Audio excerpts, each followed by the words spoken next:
Well, well, well. We've come to this time again. Come to this moment, Stuart. Here again comes the power rankings. The final power rankings of the regular season, and I am honored to have you here with me. Oh, okay. Because we haven't had a ruckus in Secaucus.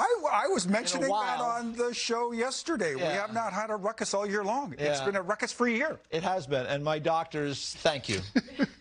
So let's get. Let me know when you hit the deductible on your insurance. Yeah, yeah. And we can ruckus after that. Okay. Well, it's going to be a while. Stu. It's going to be a while.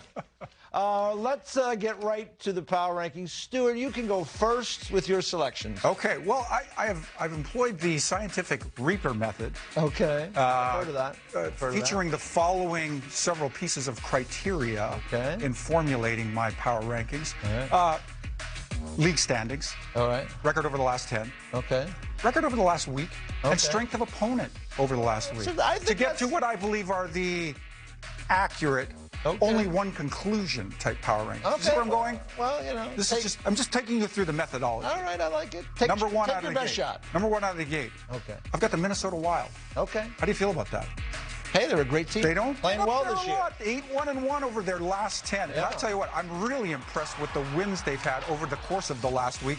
Nashville, who was at that time a very hungry team, looking to button down a spot, and Calgary, of all other teams.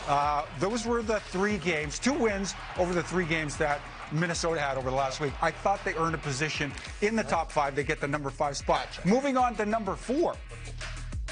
This club, because of the record over the last 10 they've had. Recent struggles, like 10-game block struggles, and even last week's struggles. Colorado dropped in my rankings. I had dropped them last week a little bit. So 5-4-1 over the course of the last 10. Losses to Winnipeg and Nashville, I thought those kind of stung. A big win over St. Louis, mind you. But, yeah, Colorado for me, I was hard on Colorado. I'm just going to be upfront about that. Okay. I'm going to be upfront about that. Okay. Number 3, if we could roll my number 3, I got Florida in at 8-2-0. Florida, lethal as they are, drop a spot or 2 for me. Losses to Tampa and Boston. Now, that's pretty stiff competition. Yes, it is. But it's a pair of losses in any case. They had won 15 in a row, I believe, before that. Something like that. Something Yeah, of that nature. This was tough. I think I'm probably being a little harder on the But Panthers I understand. We're talking about right now. I get it. And probably more weight on the last week with those 2 losses in spite of the strength of those 2 opponents. I got you, I pulled the Panthers down to number 2. Thank you. You're welcome. Calgary at number 2. This is a team that's just really hard to overlook for me, and I'm moving them up a spot or 2 into the number 2 spot. 7-1-2 over the last 10. Calgary really, to me, appears to be in playoff form. My old coach has these guys checking all the boxes, and I really like the gritty brand of hockey they're playing. Wins over Vancouver, and again, a very, very hungry Nashville team. 1 loss to Minnesota, a narrow loss to Minnesota. Yeah, narrow. So they're overtime. They're competing in that one. Yeah.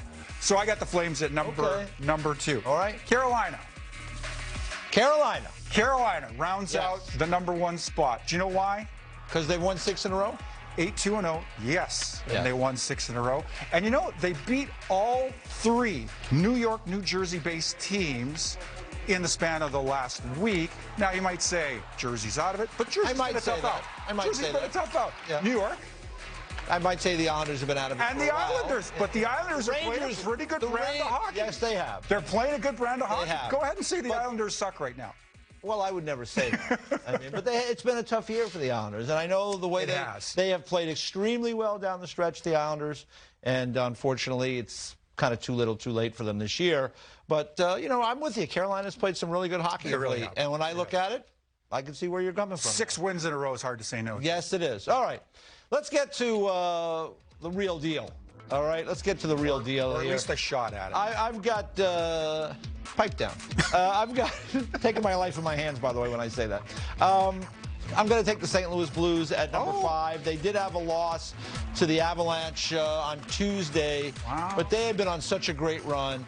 They're lighting it up. And we know when I had them in Minnesota very close to, you know, in this kind of my thinking, but I go back to the Blues have had the Wild's number. And they've beaten him, I think, 3 times this year. So thank you, Jackie. So I had Jackie weigh in. Thank you, Jackie. Yeah. You know where Jackie's allegiances lie. She's locked into that Blues Wild Series. Jackie's locked into E.J. Hradek. Never mind. That's right. We only know of 2 series. So, all right. So I got the Blues at number 5. At number 4, I got the Calgary Flames at number 4, and I really like their team, and I agree with everything you said. I mean, and even last night, I don't put much into that loss. I mean, they weren't playing for anything. You get into overtime. Anderson gets called for putting his hand on the puck behind the net. Kind of a crazy call in overtime. Dicey. Markstrom had a couple of brilliant saves last night. That was fun to watch. So the Flames have been playing really good hockey. So to me, they have to be in the top 5. Right now, I've decided to put them in at number 4. At number 3, like you, I've moved the Avalanche down a little bit. I've left them in the 3-hole. They lose a shootout last night to Nashville. This is a tough finishing week for them because they got the Blues, they had Nashville, and then they finished tonight in Minnesota. And they don't have anything to play for, but I think they wanted to play to kind of send a message that, you know, we're the big bad Avs, and we're going to be going into the playoffs on a high note. So they've played a little bit better this week. Dan, high note, former Av. I see what you did there. I see what you did there. Now he's well done. He's with the Preds now, isn't he? Yeah, he's on the bench with the Preds. Yeah, absolutely. All right, number 2, I've got the Florida Panthers as my number 2 team. Last night they just rest half their team, and what do? They go into Ottawa and they shut them out. They still beat an NHL team. And you're right, they lost back-to-back games, and really not a good look against Tampa. And then losing to the Boston Bruins as well. But you know what? When you think about it, Tampa kind of had to make a statement in that game. Right, Jackie? Against Florida. So they came up with a big win in that game. So I still have Florida at number 2. And then at number 1, Stu, I do agree with you. The Carolina Hurricanes. I mean, we do call the show NHL Now. And we do like to look at what's going on in the moment. Hard to beat 6. I'm not saying that I'm going to pick the Carolina Hurricanes to win the Stanley Cup this year.